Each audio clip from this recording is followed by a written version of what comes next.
باهاش رفتم زیر دوش که ثابت کنم این آرایش حتی از دوست پسراتونم وفادارتره. شیگلم پر ادعاترین برندیه که من تا حالا ادعا کرده این محصول هم پرایمر هم اسپری فیکس و نمیذاره آرایشت هیچ جوره تکون بخوره. موادش ژله‌ای، من موندم این چطوری میخواد اسپری بشه.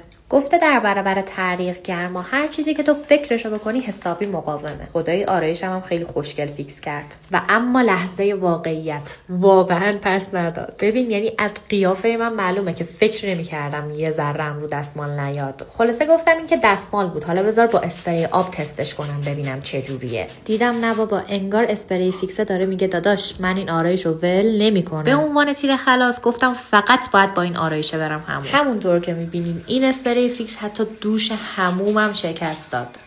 دیگه سایه چیه؟ حتی سایه هم پاک نشد. فقط کافیه کامنت کنی اسپری فیکس، درجا اطلاعات و قیمتش تو دایرکتته. تازه الکلم نداره.